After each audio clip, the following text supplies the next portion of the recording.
والسلام على سید المرسلین وعلیہ وعلى آلہ وصحبہ اجمعین، اما بعد۔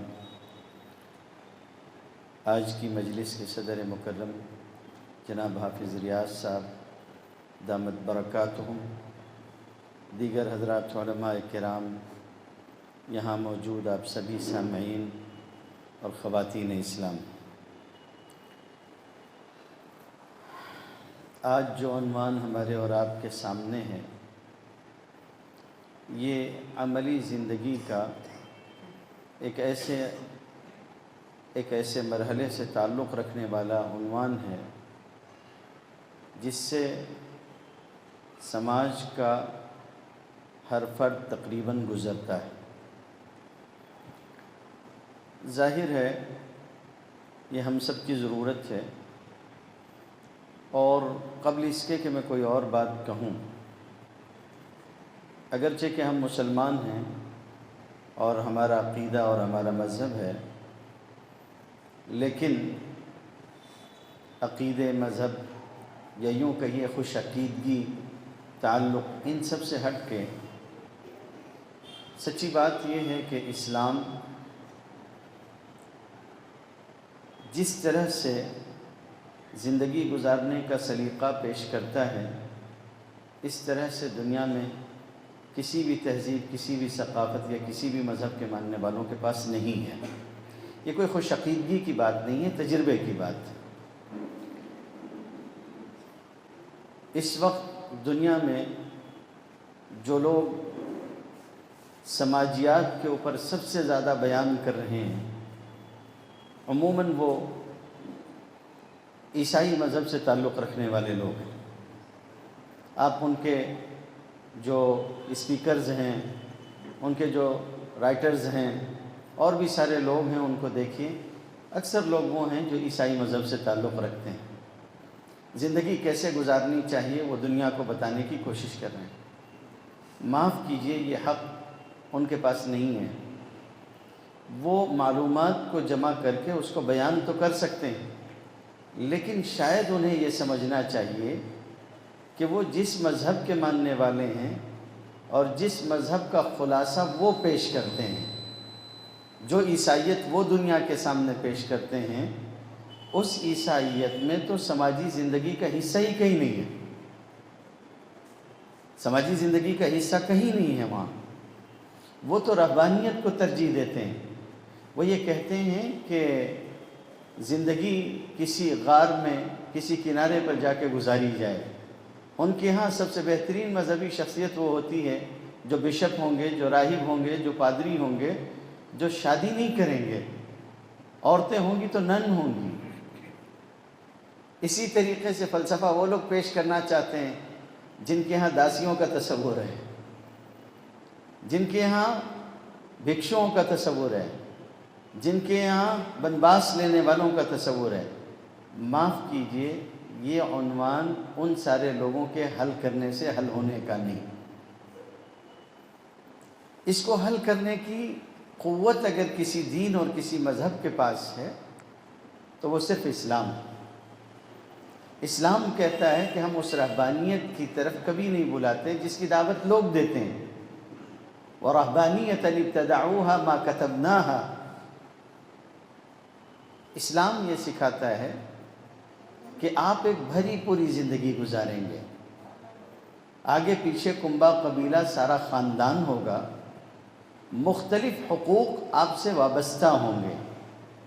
اگر آپ مرد ہیں تو بحیثیت مرد آپ کی جتنی حیثیتیں ہو سکتی ہیں سب ہو سکتی ہیں، بیٹے کی بھی، باپ کی بھی، بھائی کی بھی، شوہر کی بھی، ساری حیثیتیں۔ اور اگر عورت ہیں تو اسی طرح جتنی جہتیں ہو سکتی ہیں وہ سب۔ اور ان ساری جہتوں میں آپ شریعت اسلام کی پابندی کر کے اس پہ جب کھرے اتریں گے تو آپ پکے مومن ہیں۔ دو الگ الگ باتیں اب یہاں سے نکلیں گی جس کو ذہن میں رکھنا ہے۔ جو بات میں آپ سے کہنا چاہ رہا ہوں، پہلی بات یہ ہے کہ ہم جس دین کو مانتے ہیں یہ دین فطرت ہے۔ فطری جتنے تقاضے ہیں ان سارے تقاضوں کا شرعی حل اس مذہب کے اندر موجود ہے، اور یہ کسی تقاضے کو کچلتا نہیں، یہ کسی تقاضے کو کچلتا نہیں ہے۔ ہر تقاضے کو پورا کرنا اور حسن کے ساتھ پورا کرنا، خوبی کے ساتھ پورا کرنا، یہ مذہب سکھاتا ہے ایک۔ اور دوسری بات یہ ہے کہ مذہب یہ سکھاتا ہے کہ آپ سچے مومن اس وقت ہو سکیں گے، اللہ کے ہاں ایک بہترین بندہ اس وقت ثابت ہوں گے جب دین اور دین کے احکامات صرف آپ کی عبادات نہیں، آپ کے معاملات اور آپ کی معاشرت سارے گوشوں میں جاری ہوں تب۔ یہ دو الگ الگ چیزیں ہیں۔ ہمارے یہاں ایک عمومی تصور ہے کہ کسی آدمی کے بارے میں ہم کہتے ہیں کہ بہت اچھا آدمی ہے، تو ہم کیسے کہتے ہیں کہ یہ بہت اچھا آدمی ہے؟ اس لیے ہم اس کو کہتے ہیں کہ یہ بہت اچھا آدمی ہے، ہم نے دیکھا ہے کہ مسجد آتا جاتا ہے، نماز روزہ کرتا ہے، ہنس بول کے مل لیتا ہے،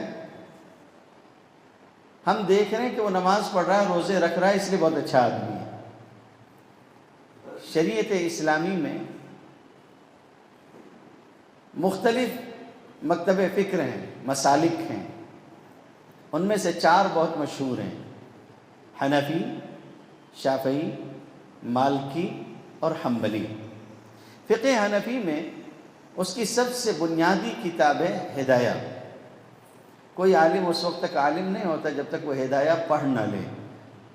ہدایہ کی 4 جلدیں ہیں، 4 موٹی موٹی جلدیں، ان میں سے ایک جلد شروع ہوتی ہے اور اس میں طہارت یعنی وضو وغیرہ، غسل وغیرہ، پھر اس کے بعد نماز، روزہ، زکوٰۃ، حج وغیرہ، پہلی جلد اس پر مکمل ہو جاتی ہے۔ یہ ساری عبادات ہو گئیں۔ اگر یہی کل دین کا خلاصہ ہے تو باقی 3 جلدیں کس چیز پہ ہیں؟ جی، باقی 3 جلدیں کس چیز پہ ہیں؟ باقی 3 جلدیں وہی ہیں جن کو ہم دین سے ذرا کٹا کٹا حصہ سمجھتے ہیں: معاملات، معاشرت، آپ کی سماجی زندگی، تجارت، لین دین، خرید و فروخت، یہ سب کچھ ہے اس میں۔ یہ ہو سکتا ہے کہ ایک شخص اسلام قبول کرنے والا، اسلام کا ماننے والا ہو،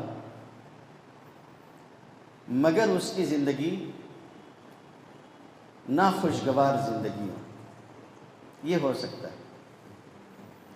لیکن یہ نہیں ہو سکتا کہ کوئی شخص مومن ہو اور اس کی زندگی ناخوشگوار ہو۔ پتہ نہیں آپ کیا سوچ کے آئے ہوں گے اور میں کیا بیان کر رہا ہوں، سمجھیے گا تو آہستہ آہستہ یہ چیز پوری سامنے آئے گی۔ میں یہ نہیں چاہتا کہ میں صرف چند عنوانات پہ آپ سے بات کر کے آپ کو چھوڑ دوں۔ حقیقتاً اگر آپ چاہتے ہیں کہ ایک شاندار زندگی گزاریں تو مومن بنیے۔ صرف زبان سے کلمہ پڑھ لینا یا اس بات کے اقرار کرنا کہ بھئی میں نے اللہ کو رب مان لیا ہے اور میں اسلام پر چلوں گا، اتنے سے بات حل نہیں ہو جائے گی۔ وہ جو تقاضا ہے وہ پورا کرنا ہوگا، ایمان لانے کا تقاضا۔ ہمارے شیخ ہیں حضرت مولانا خلیل الرحمن سجاد نعمانی صاحب دامت برکاتہ، مدینہ یونیورسٹی میں پڑھتے تھے۔ حدیث شریف ان کے ایک استاذ تھے شیخ مختار، محمد مختار شنقیتی۔ شنقیت کے علماء میں ایک تو ویسے ہی علم بہت ہوتا ہے اور ان کا حافظہ بہت مضبوط ہوتا ہے، اور پھر شیخ محمد مختار تو بہت بڑے عالم گزرے ہیں، ان کی بہت شاندار تفسیر اضواء البیان۔ وہ درس دے رہے تھے، درس دیتے دیتے وہ کہنے لگے کہ اچھے اخلاق والا کون ہوتا ہے؟ اچھے اخلاق والا کون ہوتا ہے؟ اس کے بعد کہنے لگے کہ خلیل الرحمن، ہم اس وقت تک تمہارے اخلاق کے قائل نہیں ہوں گے جب تک کہ تمہارے گھر کے لوگ، تمہارے بیوی بچے یہ نہ کہہ دیں کہ خلیل الرحمن واقعی اچھا آدمی ہے، تب تک ہم تمہارے اخلاق کے قائل نہیں ہوں گے۔ دوست احباب یہ کہہ دیں کہ آپ بہت اچھے اخلاق والے ہیں، اس سے کوئی فرق نہیں پڑتا، اس لیے کہ آدمی سماج اور معاشرے کے سامنے اچھا بنتا ہے۔ وہ اچھا ہے یا نہیں، اس کا فیصلہ تو گھر میں ہوتا ہے۔ نبی کریم صلی اللہ علیہ وسلم کی سب سے پہلی گواہی کس نے دی؟ سب سے پہلی گواہی کس نے دی؟ آپ صلی اللہ علیہ وسلم آپ اتر کے آئے غار حرا سے اپنی زوجہ محترمہ خدیجۃ الکبریٰ رضی اللہ تعالیٰ عنہ کے پاس، اور آنے کے بعد آپ نے کہا کہ مجھے چادر اڑا دو، زملونی لقد خشیت علی نفسی، مجھے اپنی جان کا اندیشہ ہوتا ہے کہ کہیں میری جان نہ جاتی رہے، ایسا واقعہ پیش آیا ہے۔ اس پر حضرت خدیجۃ الکبریٰ رضی اللہ تعالیٰ عنہ نے کہا کہ آپ جیسا آدمی ذلیل و رسوا کیا جائے ایسا کبھی نہیں ہو سکتا، کلا واللہ لا یخزیک اللہ ابدا۔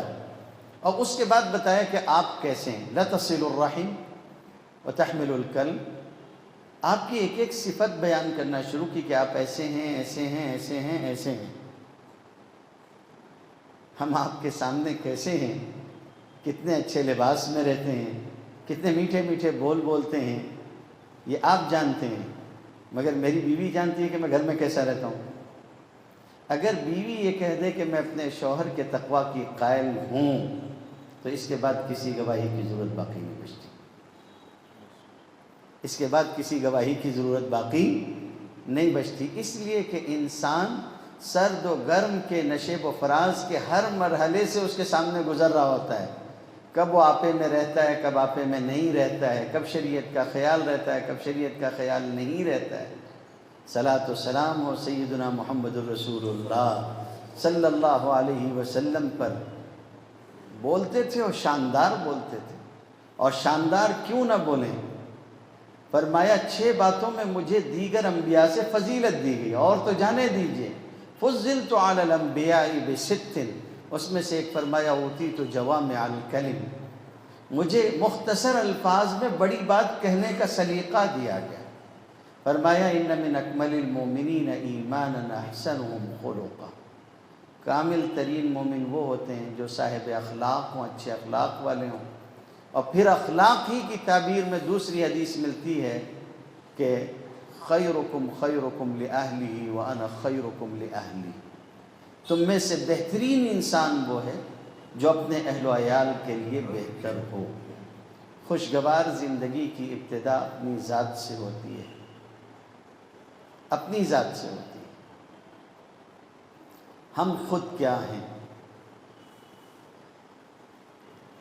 بیلنس ہونا چاہیے۔ میاں بہت دبلا پتلا تھا، معذرت کے ساتھ میں، بیوی اس سے دگنی تیگنی تھی، مزاج میں دونوں کے اسی طرح زمین و آسمان کا فرق تھا، آئے دن کا جھگڑا ہوا کرتا تھا۔ پڑوس سے بڑے میاں سمجھانے کے لیے آئے اور کہا کہ بیٹا اچھی سے رہا کرو، میاں بیوی زندگی کی گاڑی کے 2 پہیے ہیں، دونوں برابر چلیں تو زندگی اچھی چلتی ہے۔ شوہر نے کہا کہ بابا مگر یہ بھی تو دیکھو، ایک اسکوٹر کا ہے، ایک ٹریکٹر کا ہے، چلے گا تو کہاں سے چلے گا؟ یہ صرف ایک لطیفہ ہے، لطف کی بات ہے۔ مزاج کے اعتبار سے ابتدا آپ سے ہوگی۔ خوشگوار زندگی کا عنوان اگر آپ نے رکھا ہے تو ابتدا آپ سے ہوگی۔ قرآن مجید نے ابتدا آپ سے کی ہے، وَعَاشِرُوهُنَّ بِالْمَعْرُوفِ، اور ان کے ساتھ اچھا سلوک کرو، ان کے ساتھ اچھا سلوک کرو۔ علماء سمجھتے ہیں کہ یہاں حکم مردوں کے لیے ہے کیونکہ ضمیر عورتوں کی طرف جا رہی ہے آگے، کہ ان عورتوں کے ساتھ اچھا سلوک کرو، عاشروہن بالمعروف۔ ہمارے نوجوان کو یہ پتہ ہی نہیں ہوتا کہ معروف کس کو کہتے ہیں، معروف کیا ہے۔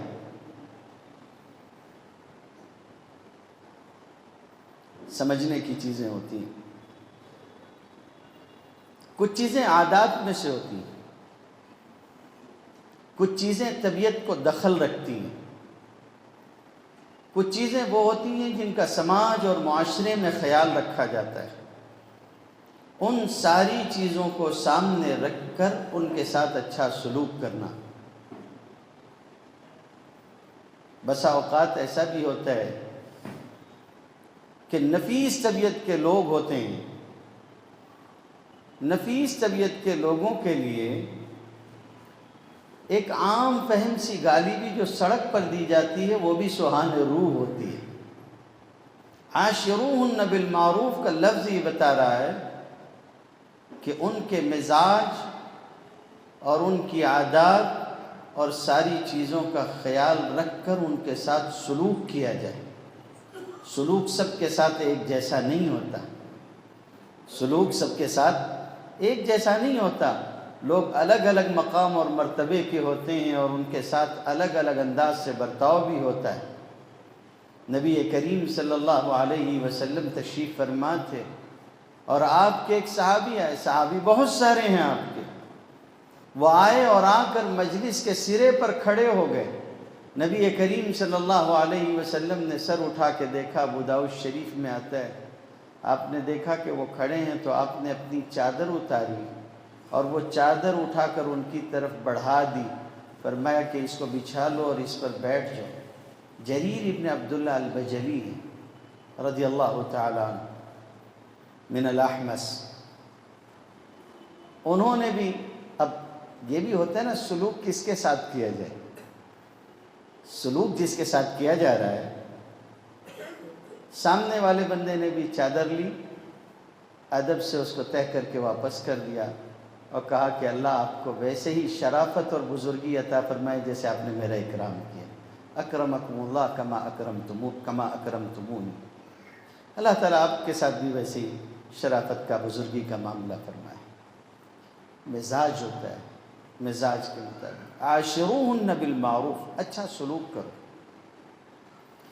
میاں بیوی اگر دونوں ایک دوسرے کا خیال رکھیں تو خوشگوار زندگی ہوتی ہے۔ قبل اس کے کہ ہم اس موضوع پہ آگے بڑھیں، ایک بات سمجھنے کی، اور وہ یہ ہے کہ اسلام نے کوئی کمی نہیں چھوڑی ہے، کوئی کمی نہیں چھوڑی۔ مجھے اس کا پورا احساس ہے کہ جتنا وقفہ مجھ کو دیا گیا ہے اتنی دیر میں میں اس موضوع کے ایک پہلو کو بھی مکمل نہیں کر سکوں گا، جتنا ہو جائے گا ہو جائے گا۔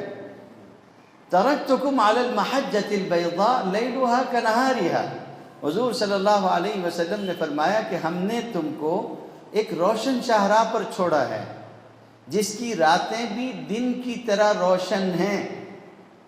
جب رات دن کی طرح روشن ہو تو دن کا عالم کیا ہوگا؟ کوئی چیز ایسی نہیں ہے کہ جس میں آپ اپنے آپ کو خالی ہاتھ یا تنہا پائیں، زندگی کے ہر گوشے میں۔ تو پہلا مرحلہ یہ ہے کہ ایک دوسرے کے حقوق کا خیال کر کے آگے بڑھنا۔ میاں بیوی کے اختلافات اور خاندانی تنازعات کا حل۔ پہلا مسئلہ ہوتا ہے اختلافات پیدا ہی کیوں ہوں؟ کیا لگتا ہے اختلافات پیدا ہونے چاہیے، نہیں ہونے چاہیے، ہو سکتے ہیں یا نہیں ہو سکتے ہیں؟ سوچیے، یہ ایسا موضوع نہیں ہے کہ میں ایک شاندار سی تقریر کر دوں، یہ موضوع مجھ کو آپ کو ساتھ لے کے چلنا ہوگا تب ٹھیک رہے گا۔ کیا لگتا ہے کہ اختلافات، اگر اختلافات نہ ہوں تو بھی شادی شدہ زندگی کامیاب نہیں ہوگی؟ اگر آپ چاہتے ہیں کہ اکثر اختلافات ختم کر دیں تو نہیں چل پائے گی۔ معاف کیجئے گا، کسی ایک کو منافق بن کے زندگی گزارنی پڑے گی۔ سمجھ رہے نہیں سمجھ رہے؟ ایک بزرگ نے اپنے ایک شاگرد کو کسی علاقے میں بھیجا، وہ وہاں گئے، کچھ دنوں کے بعد آئے اپنے حضرت سے ملنے کے لیے، تو پوچھا کیا حال ہے؟ کہا خدا کی قسم پورے گاؤں میں ایک آدمی ڈھونڈنے سے نہیں ملے گا جو میرے مخالف ہو، سب میرے حق میں بہتر بات کرتے ہیں۔ تو کہا کہ واللہ تو ذو وجہین ہو گیا، دو چہرے والا، کسی سے ملتا ہوگا اس چہرے سے، کسی سے ملتا ہوگا اس چہرے سے، ورنہ کوئی تو ہوتا جو تیرے خلاف ہوتا، کہیں تو موقع آتا کہ حق بولتا اور کوئی تیرے خلاف ہوتا، تو سبھی کو ٹھیک کہتا ہوگا۔ اور کسی وکیل کے پاس اس کا دوست بیٹھا ہوا تھا، معذرت کے ساتھ کوئی وکیل ہو تو وہ وکیل کے پاس دوست اس کا بیٹھا ہوا تھا، ایک پارٹی والے آئے، انہوں نے کہا فلاں جھگڑا ہو گیا اس میں، دیکھیں نا ہم لوگ، اس نے کہا ہاں تم لوگ حق پہ ہو، تو کہا پھر، کہا پیسے جمع کر دو، ہم تمہاری طرف سے کیس لڑیں گے، تم صحیح ہو۔ انہوں نے جمع کر دیا، اتفاق سے تھوڑی دیر میں وہ سامنے والے بھی وہیں آ گئے، اور انہوں نے آ کے کہا وہ فلاں فلاں لوگوں سے ہمارا جھگڑا ہو گیا، ایسا ہے ویسا ہے، فلاں ہے۔ تو اس نے کہا ہاں تم لوگ صحیح کہتے ہو، تم بھی پیسہ جمع کر دو، دیکھیں گے کیا کرنا ہے۔ وہ چلے گئے تو دوست نے کہا کہ یار یہ کیا بات ہوئی، وہ آیا وہ بھی صحیح بول رہا ہے، وہ آیا وہ بھی صحیح بول رہا ہے، کہا تو بھی صحیح بول رہا ہے، تو بھی صحیح بول رہا ہے۔ تو اس طرح زندگی نہیں چلتی، زندگی چلے گی کہیں نہ کہیں اونچ نیچ ہوگی، مگر اس اونچ نیچ کو کس طرح سے حل کرنا ہے اس کو سیکھنا ہوگا، اور اس کو کسی اور سے مت سیکھیے۔ معاف کیجئے، لوگ اس کی کتاب اس کی کتاب کہتے ہیں، اور فلاں کی ڈیل کی کتاب دیکھ لیجئے، کارنیگی کی، اور فلاں کی۔ ان کی زندگیاں دیکھیں نا خود کی کیسی گزری ہے۔ برنارڈ شاہ اتنا شاندار آدمی تھا، ایسا لکھنے والا سب کچھ، اس کو اس کے زمانے کی ایک بہت مشہور جو ہے وہ اداکارہ نے خط لکھا، بہت خوبصورت تھی، اس نے خط لکھا کہ مجھے ایسا لگتا ہے کہ ہم دونوں کو شادی کر لینی چاہیے۔ تو برنارڈ شاہ نے جواباً لکھا کہ آپ کو ایسا کیوں لگتا ہے کہ ہم دونوں کو شادی کر لینی چاہیے؟ تو اس نے لکھا، برنارڈ شاہ کی شکل و صورت کوئی اچھی نہیں تھی، لکھتا بہت خوبصورت تھا، تو اس نے لکھا کہ اس لیے کہ دیکھیے نا ہمارے بچے ہوں گے تو ان کی شکل میری طرح ہوگی، دماغ آپ کی طرح کا ہوگا، سوچے کیسی چیز ہوں گے، وہ عالم میں ایسے لوگ کہیں پائے جائیں گے۔ برنارڈ شاہ نے کہا بہت معذرت کے ساتھ بہت شکریہ آپ کا، مجھے افسوس اس کا ہے کہ خدا نہ خواستہ اگر اس کا الٹا ہو گیا کہ صورت میری اور دماغ آپ کا ہو گیا تو کیا کریں گے؟ تو ان لوگوں سے سمجھنے کی ضرورت نہیں ہے، سمجھنے کی ضرورت اس سے ہے کہ جس نے ایک سے زائد نکاح کیے اور رکھ کر بتایا کہ بیویوں کو کیسے رکھا جاتا ہے، اور ایسا بھی نہیں ہے کہ صرف یک طرفہ انہوں نے کسی چیز کو حل کیا ہو۔ سیدنا محمد رسول اللہ صلی اللہ علیہ وسلم کے پاس ازواج ہیں، اور بخاری و مسلم کی روایات کے مطابق جب آپ کی وفات ہوئی تو 9 تھیں، ان میں سے باریوں کی تقسیم 8 کے لیے ہوتی تھی۔ حضرت سودا رضی اللہ تعالیٰ عنہ نے اپنی باری حضرت عائشہ کو دے دی تھی، تو تھی تو 9، تقسیم 8 کے لیے ہوتی تھی۔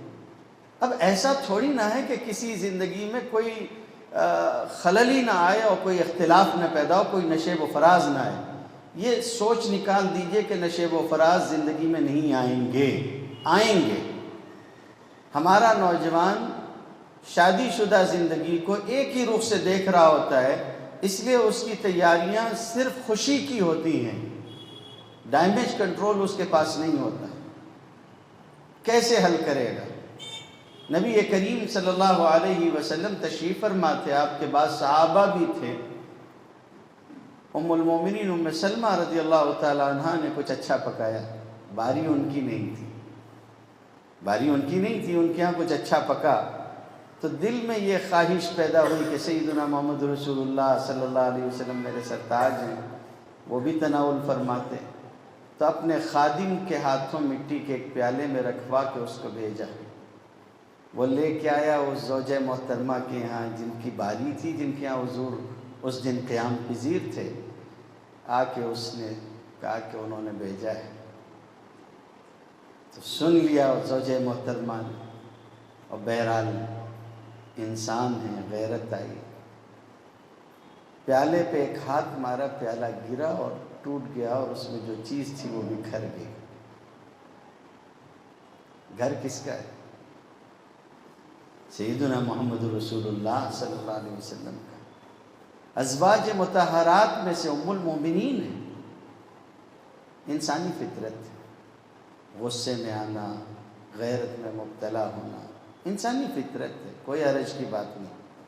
اگر یہ انسانی فطرت انسان کے ساتھ نہ ہو تو انسان کو عذاب و ثواب کا مستحق بھی قرار نہ دیا جائے، یہی تو اس کی خوبی ہے۔ حضور صلی اللہ علیہ وسلم نے قصہ سنا، آپ تشریف لے آئے آگے بڑھ کر۔ وہ خادم اور وہ جو گھر میں موجود لوگ تھے وہ حیرت سے دیکھ رہے ہیں کہ اب کیا ہوگا۔ یقین مانیے، آپ بتائیے کہ آپ کے ماننے والے مریدین معتقدین بیٹھے ہوں اور آپ کے گھر میں اس طرح کا جھگڑا ہو جائے، کیا کریں گے آپ؟ آسمان سر پہ نہیں اٹھا لیں گے؟ میرے ماننے والے آئے تھے، ان کے سامنے تم نے میری بے عزتی کی، فلاں کیا اور فلاں کیا، الامان والحفیظ، کیا نہ کر لیں وہ کم ہے، اور کیا قصور تھا وہ سامنے والی کا، اس نے تو محبت سے بھیج دیا تھا۔ آپ صلی اللہ علیہ وسلم خود آگے آئے، آپ نے چن چن کے وہ چیزیں اٹھائیں، ایک بڑے ٹکڑے پہ رکھا، جو کھایا جا سکتا تھا اسے سمیٹ لیا، ایک ہی جملہ فرماتے رہے، غارت امکم غارت امکم، تمہاری ماں کو تھوڑی سی غیرت آ گئی بس، اور کچھ نہیں ہوا ہے، اور کوئی خاص بات نہیں، غیرت آ گئی۔ درگزر فرمایا، لیکن درگزر کا یہ طریقہ نہیں ہوتا ہے کہ آپ کسی چیز کو لیپا پوتی کا شکار کریں۔ یہ بات میں اچھی طرح سے آپ کو سمجھانا چاہتا ہوں، اس کو سمجھیں۔ اختلافات کو حل کرنے کی ضرورت ہے۔ یہاں پنچ حضرات بھی ہوں گے، کام کرنے والے احباب بھی ہوں گے، خاص طور پر توجہ فرمائیں۔ اتنے دنوں کے تجربے کے بعد میں اس نقطے پہ پہنچا ہوں کہ کسی بھی مسئلے کو لیپا پوتی کر کے حل کر دینے سے مسائل دوسرے دن پھر کھڑے ہو جاتے ہیں۔ مسئلے کے حل کی طرف جائیے، اس کو حل کیجیے۔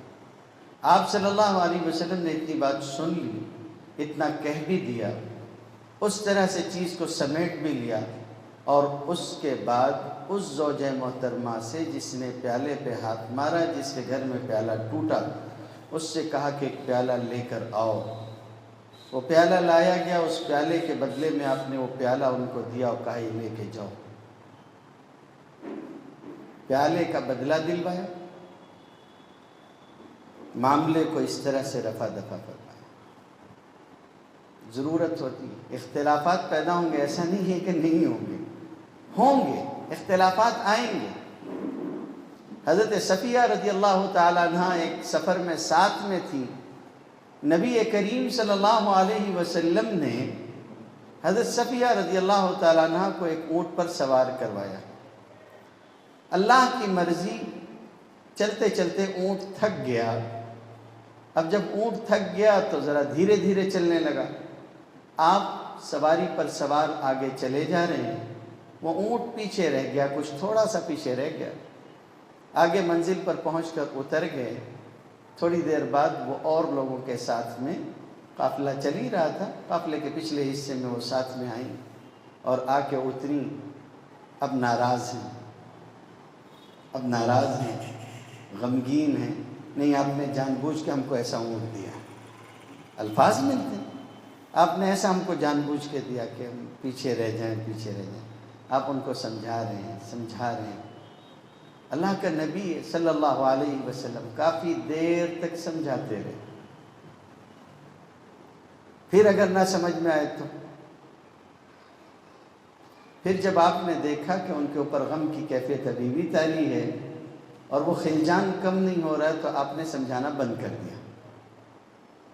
تھوڑی دیر گزری، پھر حضرت صفیہ کو احساس ہوا کہ اب منا نہیں رہے۔ یہ بھی مسئلہ ہوتا ہے، آدمی اس وقت تک کھینچتا ہے جب تک کھینچ سکتا ہے، پھر جب اس کو لگتا ہے کہ یار اب، آپ صلی اللہ علیہ وسلم خاموش ہو گئے۔ پھر آپ ان کی طرف متوجہ نہیں ہو رہے ہیں، کچھ وقفہ بھی گزر گیا، تو انہوں نے کہا کہ اب اس کو کسی طرح حل کرنا چاہیے، خواتین کو بھی سمجھنا ہے کہ کیا کریں گے۔ اب حضور صلی اللہ علیہ وسلم کچھ وقفے کے لیے ان سے خاموش ہو گئے۔ حضرت صفیہ نے دیکھا کہ میری طرف متوجہ نہیں ہوتے ہیں، تو ان کو لگا اچھا ٹھیک ہے، اس کا کوئی حل نکالنے کا طریقہ کیا ہوگا۔ حضرت عمر رضی اللہ تعالیٰ عنہ کو ان کے انصاری ساتھی نے آ کے کہا تھا، ایک دن وہ جاتے تھے حضور کی مجلس میں، ایک دن وہ انصاری جاتا تھا، دونوں ایک دوسرے کو بتاتے تھے کہ آج حضور نے کیا فرمایا۔ ایک دن وہ انصاری گھبرائے ہوئے آئے، دروازہ پیٹا۔ بخاری شریف میں آتا ہے کہ حضرت عمر گھبرائے ہوئے نکلے، حضرت عمر کہتے ہیں کہ میں نے پوچھا کیا ہوا، اس زمانے میں یہ خطرہ تھا کہ غسان کا بادشاہ حملہ کرنے والا ہے، تو انہوں نے پوچھا جا الغسانی، کیا غسانی آ گیا حملہ کرنے کو، کتنا گھبرائے ہوئے کیوں؟ اس نے کہا اس سے زیادہ خطرناک بات ہو گئی، حضور نے اپنی ازواج کو چھوڑ دیا ہے۔ پورے واقعے کی خبر نہیں تھی، لیکن اس نے یہ کہا کہ حضور ناراض ہیں اور اپنی بیویوں کو چھوڑ دیا حضور نے۔ حضرت عمر نے کہا کہ خطرہ ہو گیا، اور حفصہ کو انہوں نے ایک دن پہلے حضرت حفصہ رضی اللہ تعالیٰ عنہ کو سمجھایا تھا، تو کہا کہ میں نے تو ان کو خبرداری کیا تھا۔ خیر جلدی جلدی کہتے ہیں کہ میں تیار ہو کے آیا۔ حضرت حفصہ کے پاس جب وہ آئے، پہلی مرتبہ جب آئے تھے اس واقعے سے پہلے سمجھانے کے لیے، تو اس موقع پہ انہوں نے حضرت حفصہ کو کہا تھا کہ حفصہ، سب باتیں اپنی جگہ ہے، اپنے شوہر حضور صلی اللہ علیہ وسلم سے ناراض تو ہوتی ہو، لیکن ایک بات یاد رکھنا کہ اپنی سوکن کے معاملے میں مغرور مت ہو جانا، وہ تجھ سے زیادہ خوبصورت اور رسول اللہ صلی اللہ علیہ وسلم کو تجھ سے زیادہ چہیتی ہے، تو اس کی برابری کے چکر میں مت آ جانا۔ حضرت عائشہ کے بارے میں یہ انسانی فطرت ہے، اگر ایک بیوی ہو تب تو کوئی مسئلہ ہی نہیں ہے، آدمی کو آ جا کے اسی دروازے پہ رہنا ہے۔ ایک سے زائد بیویاں ہوں تو عدل اور انصاف تو کرنا ہے، مگر میلان قلبی کو آپ برابر نہیں کر سکتے۔ نبی کریم صلی اللہ علیہ وسلم نے ایک موقع پہ ارشاد فرمایا نا، بیویوں کے حقوق ادا کرنے کے سلسلے میں جو ان کا نفقہ وغیرہ ہوتا تھا وہ سب دینے کے بعد فرمایا کہ اللہ یہ میری تقسیم ہے اس چیز میں جس میں مالک ہوں، تو اس میں تو میں نے برابری کی کوشش کی، لیکن جس میں میں مالک نہیں ہوں اس میں آپ میرے ساتھ درگزر فرمائیے گا۔ انسان کے جذبات و عواطف کسی کے ساتھ زیادہ ہوتے ہیں، کسی کے ساتھ کم ہوتے ہیں۔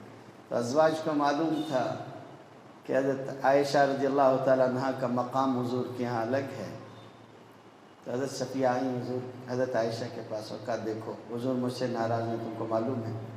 ہاں معلوم ہے۔ تو کہا دیکھو اگر حضور کو ہم سے راضی کر دو تو میں اپنی باری تم کو دیتی ہوں ایک دن کے لیے۔ حضرت عائشہ نے کہا بہت ٹھیک ہے۔ پھر وہ فرماتی ہیں کہ میں نے اپنا زعفران سے رنگا ہوا دوپٹہ نکالا، اس پہ پانی چھڑکا، خوشبو تازہ ہوتی زعفران کی، اور پہن کے پھر ہم حضور کی خدمت میں حاضر ہوئیں۔ میں جب حضور کے پاس آئی تو حضور نے فرمایا آج تو تمہاری باری تھی نہیں، تو فرمایا اللہ کا فضل ہے، اللہ جس کو چاہے اس کو دے۔ فرمایا اللہ کا فضل ہے، اللہ جس کو چاہے اس کو دے۔ پھر اس کے بعد بتایا کہ صفیہ نے میرے ساتھ یہ بات کہی ہے، آپ ان سے راضی ہو جائیں۔ پھر حضور راضی ہو گئے، کوئی مسئلہ نہیں۔ طریقہ ہوتا ہے خوشگوار زندگی کے لیے۔ ابھی دھیرے دھیرے ہم لوگ آگے آ رہے ہیں، تو خوشگوار زندگی اس میں کہیں نہ کہیں ایسا ہوتا ہے کہ دونوں کو اپنے اپنے دائرے کار کے ساتھ ساتھ کچھ چیزیں خیال میں رکھنی ہوتی ہیں۔ اب دائرے کار تو ہیں، قبل اس کے کہ میں دائرے کار پر کچھ عرض کروں، دو باتیں اور اس درمیان میں عرض کرتا ہوں، پھر ہم دائرے کار پہ گفتگو کریں گے۔ میاں بیوی کے درمیان اختلافات پیدا ہو سکتے ہیں، مگر اختلافات کا باقی رہنا پسندیدہ نہیں ہے۔ اختلافات پیدا ہوں گے مگر اختلافات کا باقی رہنا پسندیدہ نہیں ہے۔ اختلافات اگر باقی رہیں اور میاں بیوی ایک دوسرے سے دور ہو جائیں، یہ شیطانی حرکت ہے، اور مسلم شریف کے مطابق ابلیس اس شیطان کی اپنے اس چیلے کی پیٹھ ٹھونکتا ہے جو یہ کہے کہ میں نے میاں بیوی کے درمیان میں دوری کرا دی، تو وہ کہتا ہے کہ ہاں تو نے کام کیا، واقعی کام انجام دیا تو نے۔ اللہ رب العزت نے شادی شدہ زندگی کو سکون کا ذریعہ قرار دیا۔ وَمِنْ آيَاتِهِ أَنْ خَلَقَ لَكُم مِّنْ أَنفُسِكُمْ أَزْوَاجًا لِتَسْكُنُوا إِلَيْهَا وَجَعَلَ بَيْنَكُم مَّوَدَّةً وَرَحْمَةً۔ زندگی مختلف ادوار پر مشتمل ہوتی ہے۔ ابتدائی دور تو بغیر کسی حکم، بغیر کسی سالس کے نئے میں بہت اچھا چل رہا ہوتا ہے،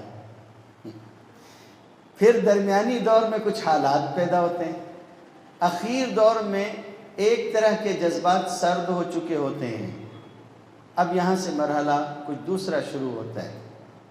شاندار کلام ہے اللہ رب العزت کا کلام، جس میں فرمایا وَمِنْ آيَاتِهِ أَنْ خَلَقَ لَكُم مِّنْ أَنفُسِكُمْ أَزْوَاجًا لِتَسْكُنُوا إِلَيْهَا، سکون حاصل ہو، وَجَعَلَ بَيْنَكُمْ مَوَدَّةً وَرَحْمَةً، دو چیزیں بیان کی، ایک مودت اور دوسرے رحمت۔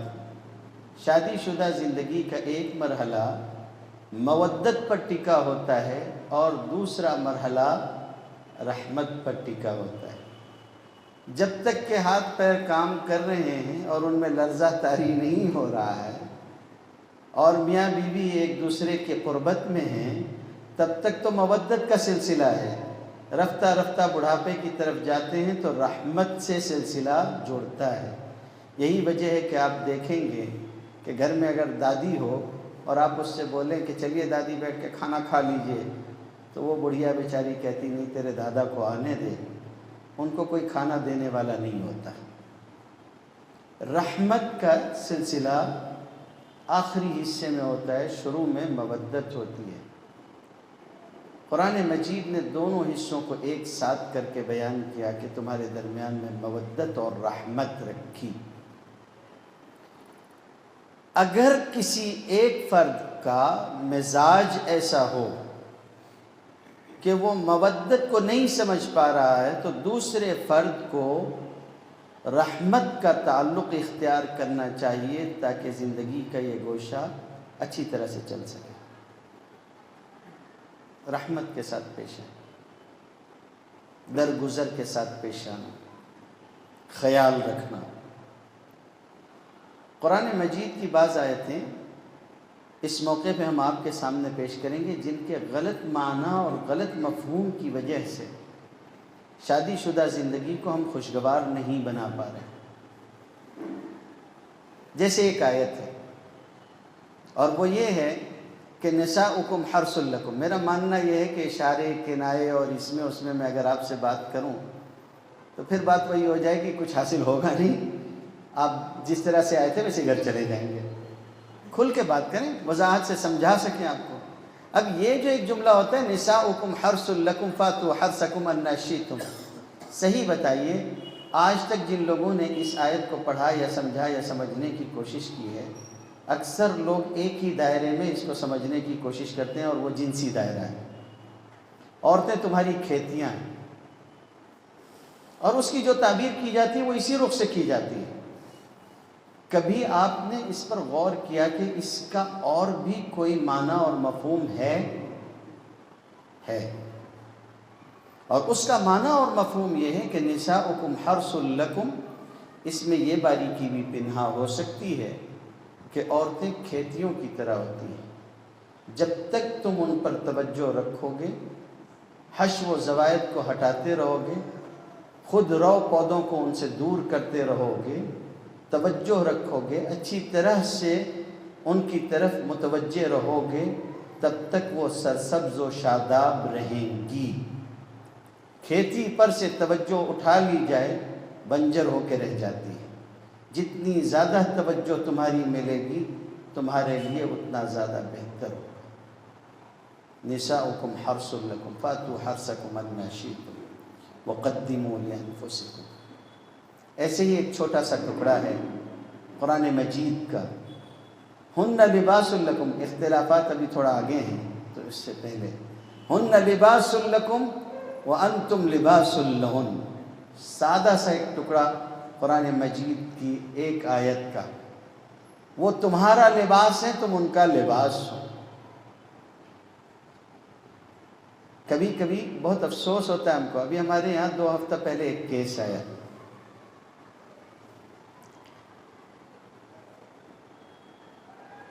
بولنے میں بھی یہ احتیاط کرنا پڑتا ہے کہ آدمی پورا پتہ نہ لے لے۔ کیس آیا، لڑکی نے یہ مطالبہ کیا کہ مجھے اس کے ساتھ اب رہنا نہیں ہے، فسخ نکاح کروا دیں یا خلا کروا دیں۔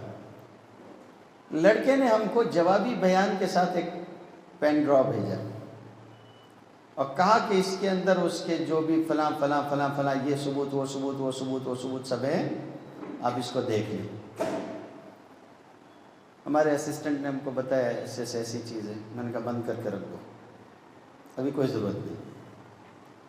پیشی رکھی گئی، پیشی پہ وہ آیا، سامنے بیٹھ کے موبائل نکالا اس نے، میں یہ ثبوت دے سکتا ہوں، دیکھیں میرے پاس یہ ویڈیو ہے۔ میں نے کہا رکھیے، میں آپ کو آپ کی بیوی سے بات کرنے کا موقع دے رہا ہوں تنہائی میں، اصول ہے، طریقہ بھی ہے، آپ اس سے بیٹھو بات کرو، اگر وہ راضی ہو جاتی ہے آپ کے ساتھ جانے کے لیے تو آپ دونوں مل کے مجھ کو بتاؤ، نہیں ہوتا ہے اس پر اور آگے کوشش کریں گے۔ اس میں مفاہمت نہیں ہو سکی، اگلی پیشی پہ بات گئی کہ اب اگلی پیشی رکھی جائے گی۔ جب خاتون اٹھ کے چلی گئی تو وہ پھر اندر آیا اور کہنے لگا مجھ کو آپ کو کچھ دکھانا ہے، اور وہ پین ڈراؤ آپ نے دیکھا یا نہیں دیکھا؟ تو ہم نے اس کو بٹھا کے کہا کہ بھئی دیکھو، ایک بات سمجھ لو، ہو سکتا ہے کہ اگلی پیشی تک درمیان کی کوششوں میں تمہاری بیوی مان جائے اور تم اس کے ساتھ رخصت ہو جاؤ یا اس کو رخصت کرا لو، جو بھی صورت ہو، شکل ہو، علیحدہ جانا ہے یا اپنے گھر میں لے جانا ہے، جو بھی شکل ہو۔ اگر ایسا ہو گیا تو میں پین ڈراؤ دیکھے بغیر ہی آپ کو واپس کر دوں گا، اس لیے کہ وہ آپ کی بیوی ہے، مجھے اس کی نجی چیزیں دیکھنے کی کوئی ضرورت نہیں ہے۔ خدا نخواستہ اگر ثبوت و شواہد تک بات جائے گی اور معاملے کے فسخ کرنے کی بات آئے گی تو میں آخری مرحلے پر دیکھنا پسند کروں گا۔ وہ نوجوان جو تھوڑی دیر پہلے تک میرے اوپر بفر رہا تھا کہ آپ دیکھنا کیوں نہیں چاہتے، آپ اس کی طرفداری کر رہے ہیں اور فلاں ہیں فلاں ہیں، جب ہم نے اس کو سمجھایا کہ تیری بیوی ہے، اگر کل کو راضی ہو گئی تیرے ساتھ چلی گئی تو ایک آدمی کو اس کے نجی راز کیوں دکھانا چاہتا ہے؟ لے جا خاموشی کے ساتھ، تم اس کا لباس ہو، وہ تمہارا لباس ہے۔ لباس قابل شرم حصوں کو چھپاتا ہے۔ آج کل ہوتا کیا ہے؟ ہوتا یہ ہے کہ ذرا سا اختلاف پیدا ہوا نہیں، پنچایت میں دونوں اس طرح سے ایک دوسرے کو کم زیادہ بول رہے ہوتے ہیں۔ صلاۃ و سلام ہو سیدنا محمد رسول اللہ صلی اللہ علیہ وسلم پر۔ نفسیات کا کیسا شاندار درس دیا۔ آپ نے فرمایا تم میں سے کوئی اپنی بیوی کو اس طرح سے نہ مارے جیسے کوئی کسی غلام کو بے تحاشا مارتا ہے۔ یہ کیا تک ہوا کہ سب کو اس کو مارا اور شام کو اپنی خواہش پوری کرنے کے لیے اسی کے پاس آئے گا؟ سوچئے کیسا نفسیات کا درس ہے۔ آپ ابھی تو بہت الزام لگا رہے ہیں، بڑھ چڑھ کے یہ کہہ رہے ہیں وہ ایسی ہے وہ ویسی ہے، اور پھر اس کے بعد کیا آپ اس کو رخصت لے کر کروا کے جائیں گے تو کس منہ کے ساتھ اس کے ساتھ رہیں گے؟ دونوں ایک دوسرے کے لیے لباس ہیں، اور لباس کا مطلب یہ ہوتا ہے کہ ہر سرد و گرم سے محفوظ رکھنا۔ یہ ان کی بھی ذمہ داری ہے، خواتین کی بھی ذمہ داری ہے، کیونکہ یہ کہا گیا کہ وہ تمہارا لباس ہیں اور تم ان کا لباس ہو، دونوں ایک دوسرے کے لباس ہیں۔ اور لباس کی بھی تفسیر تھوڑی سی آ جانی چاہیے کہ ایک لباس کا طریقہ یہ ہے کہ لباس سے آپ اپنی قابل شرم چیزیں چھپاتے ہیں۔ ایک، یا بنی آدم قد انزلنا علیکم لباسا یواری سوآتکم، ایک یہ وریشہ زینت کا سبب ہے۔ جب تم ان کا لباس ہو وہ تمہارے لباس ہیں، ہونا یہ چاہیے کہ دونوں ایک دوسرے کے لیے زینت کا سبب ہو، ایک دوسرے کے لیے بے عزتی، ذلت اور رسوائی کا سبب نہ ہو۔ اسی طریقے سے لباس کے سلسلے میں فرمایا کہ سرابیل تقیکم الحر و سرابیل تقیکم بأسکم، ایسے بھی لباس ہوتے ہیں جو تمہیں سرد و گرم سے بچاتے ہیں، اور ایسے بھی لباس ہوتے ہیں جو تمہیں جو جنگوں میں زخم لگتے ہیں اس سے بچاتے ہیں۔ تقیکم الحر و سرابیل تقیکم بأسکم، معلوم ہوا شوہر بیوی کے لیے اور بیوی شوہر کے لیے ڈھال، ایک دوسرے کا لباس، کوئی تانا نہیں، کوئی طنز نہیں۔ یہی تو موقع ہوتا ہے۔ ایک مرتبہ ایک بزرگ کو ضرورت پیش آئی کہ وہ اپنی بیوی کو اپنے سے علیحدہ کر دیں، تو کسی نے پوچھا کہ حضرت کیوں چھوڑ رہے ہیں؟ لوگ بھی بہت بدمعاش ہوتے ہیں، یہ تم کو اس سے کیا لینا دینا ہے، کیوں پوچھ رہے ہو؟ پوچھا کیوں چھوڑنا چاہتے ہیں؟ تو انہوں نے کہا کہ شرم کرو، میری بیوی ہے، اس کے راز تم کو بتاؤں۔ وہ خاموش ہو گیا، کچھ بولا نہیں اسے۔ کچھ دن گزرنے کے بعد جب انہوں نے اپنے سے علیحدہ کر دیا تو کہنے لگا کہ اب تو آپ نے علیحدہ کر دیا، اب بتا دیجئے۔ تو کب بہت احمق آدمی، پرلے درجے کے بیوقوف ہو، جب بیوی تھی کچھ نہیں بتایا، اب تو پرائی عورت ہو گئی، اب کیوں بتاؤں؟ ضرورت نہیں، ہن لباس لکم وانتم لباس لہن، ایک دوسرے کا لباس ہے۔ اب ایک بات سمجھیے گا، علماء نے لکھا ہے کہ مستقل خیر سے خالی شیطان ہے، اللہ نے اس کو مجموعہ شر بنایا ہے۔ یہ ایک الگ بات ہے کہ باقاعدہ یہ اعلان کے بعد کہ وہ مجموعہ شر ہے، کبھی کبھی اس سے خیر کا صدور ہو جاتا ہے۔ بخاری شریف میں حضرت ابو ہریرہ والی روایت موجود ہے کہ جس میں ان کو صدقے کی کھجوروں کے اوپر ذمہ دار بنایا تھا، وہ روز چوری کرنے آتا تھا رات میں اور دھرا جاتا تھا، حضرت ابو ہریرہ اس کو انسانی شکل میں پکڑ لیتے تھے، تو کہتا تھا کل نہیں آؤں گا۔ اگلی مرتبہ پھر آتا تھا، اب جب آخری مرتبہ آیا پھر پکڑ لیا تو کہا دیکھو چھوڑ دو، ہم تم کو ایک چیز بتائیں گے، وہ آیت الکرسی پڑھ لو گے تو جہاں پڑھی جائے گی وہاں نہیں آئیں گے۔ یہ خیر کا وجود اس سے ہوا۔ حضور صلی اللہ علیہ وسلم نے فرمایا لا یفرق مومن مومنۃ ان کرہ منہا خلقا رضی منہا آخر، کوئی مسلمان اپنی بیوی کو اس کی بعض عادتوں کے برے ہونے یا ناپسندیدہ ہونے کی وجہ سے نہ چھوڑے، اس لیے کہ اگر اس میں برائیاں ہیں تو کوئی نہ کوئی اچھائی بھی ہوگی۔ ہمارے والد صاحب رحمۃ اللہ علیہ اس کی مثال دیتے تھے جیسے بگڑی ہوئی گھڑی ہوتی ہے، کم سے کم 24 گھنٹے میں 2 مرتبہ صحیح وقت بتاتی ہے۔ 24 گھنٹے میں 2 مرتبہ ایسا ہوگا کہ وہ صحیح وقت بتا رہی ہوگی۔ ہوتا ہے کچھ نہ کچھ اونچ نیچ ہوتی ہے، چلتا ہے۔ اب اس اونچ نیچ میں کیسے پیش آنا ہے اور کس طرح سے چلنا ہے۔ میاں بیوی ان کے درمیان میں اگر نباہ مشکل ہو جائے تو کیا کیا جائے؟ دیکھیے عنوان رکھنے والوں نے رکھا ہے مشکل ہو جائے تو کیا کیا جائے۔ میرے خیال میں ناممکن تو نہیں لکھا ہے انہوں نے، اس لیے مشکل سے چلنا شروع کرتے ہیں۔ مشکل ہونے کا مطلب یہ ہوتا ہے کہ کچھ تکلیفیں تو ہیں لیکن نباہ ہونے کی کوئی گنجائش ہے۔ اگر ایسی صورتحال ہو کہ مشکل ہو جائے اور نباہ ہونے کی گنجائش ہو تو اس کا پورا طریقہ کار قرآن مجید میں بیان کیا گیا ہے۔ افسوس یہ ہے کہ ہمارے ملک میں اب یہ ہونے لگا ہے، خصوصاً مسلمانوں کے ساتھ میں، یعنی ہم کو شکوہ کرنے کی عادت نہیں ہے لیکن یہ ایک حقیقت ہے جس کو کہنے میں کوئی حرج نہیں ہے کہ جو کام عدلیہ کا نہیں ہے، افسوس ہے کہ عدالتیں کر رہی ہیں۔ عدلیہ کسی چیز کو کوٹ کر سکتی ہیں لیکن کسی چیز کی تشریح نہیں کر سکتی ہیں۔ کسی بھی مذہبی صحیفے کی تشریح کرنا اس مذہب کے ماننے والوں کا اختیار ہے، اور اس مذہب کے جو علماء ہوں گے یا کوئی دھرم میں پنڈت وغیرہ ہیں وہ لوگ ہوں گے، ان کو یہ اختیار ہے۔ طلاق وغیرہ کے مسائل میں اور دیگر مسائل میں افسوس ہم کو یہ ہے کہ اب ہمارے ملک کی عدلیہ اپنے اختیارات سے تھوڑا سا آگے بڑھ کے کام کر رہی ہے، جو ماضی میں عدلیہ نہیں کیا کرتی تھی اور نہ قانون نے اس کی اجازت دی ہے۔ آپ کوڈ کر سکتے ہیں کہ قرآن یہ کہتا ہے، لیکن آپ یہ نہیں کہہ سکتے کہ قرآن کی اس آیت کا یہ مطلب ہے جو ہم بیان کر رہے ہیں۔ اس کا مطلب تو اس مذہب کے ماننے والے ہی صحیح بیان کریں گے کہ وہ کیا ہے۔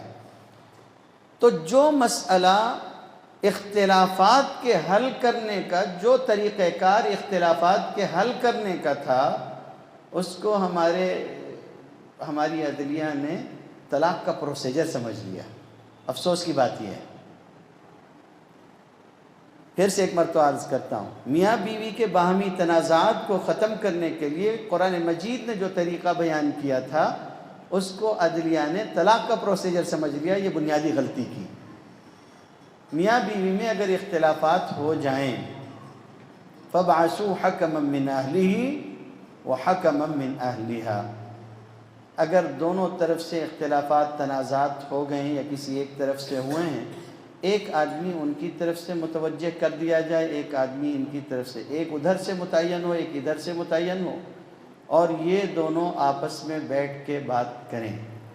اب یہ معاف کیجئے گا مگر بولنے کی چیز ہے تو بولنا ہوگا۔ آدمی کیسا ہونا چاہیے؟ جس کو آپ بھیجیں گے کون سا آدمی ہونا چاہیے؟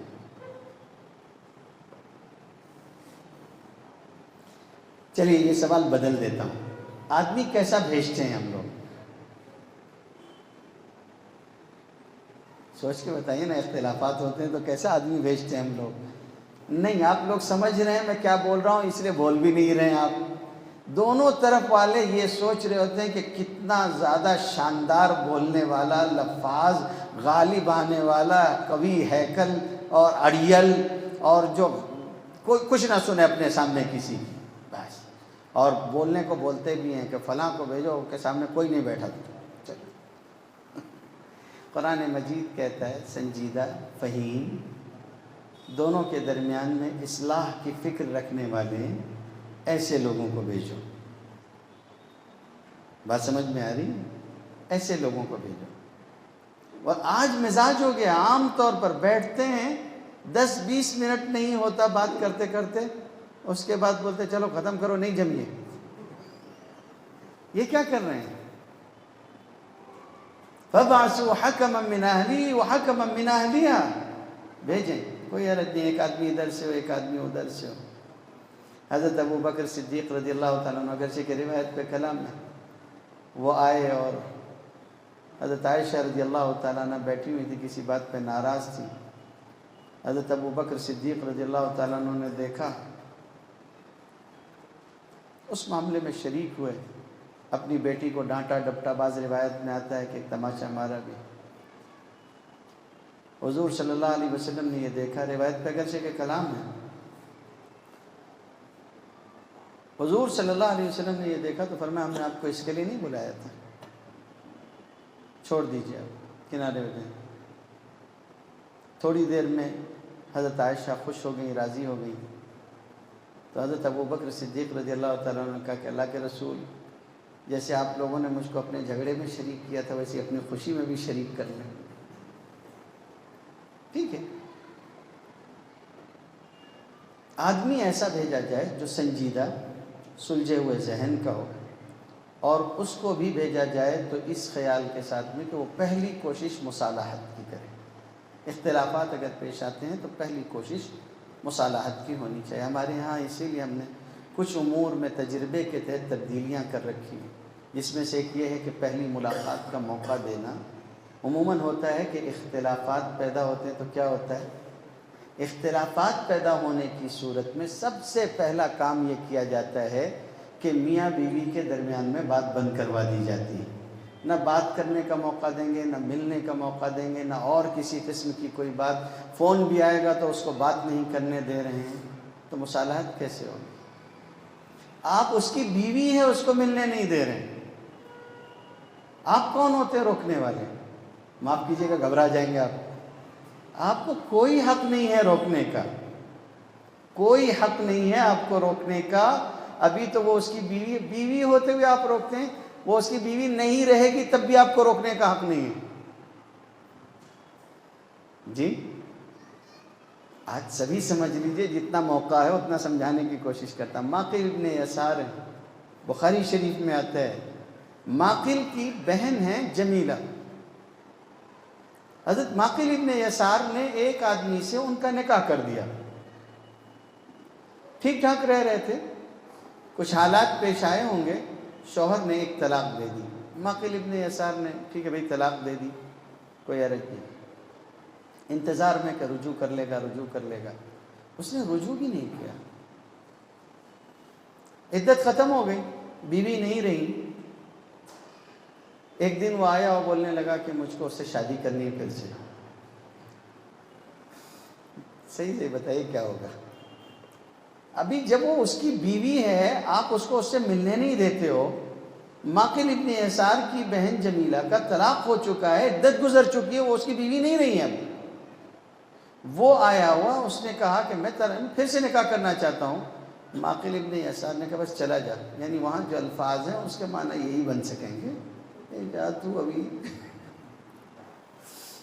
اور آگے انہوں نے پوری بات کہی ہے کہ ہم نے اس سے تیرا نکاح کیا، تجھ کو عزت دی، پھر تو نے اس کو طلاق دیا، ہم نے انتظار کیا، پھر بھی تو نہیں آیا۔ اب جب اس کی عدت گزر گئی تو آگے کہتا کہ میں اس کو رکھنا چاہتا ہوں۔ ہرگز وہ تیرے ساتھ نہیں جائے گی، ہم کوئی نکاح کا تیرے ساتھ نہیں کریں گے۔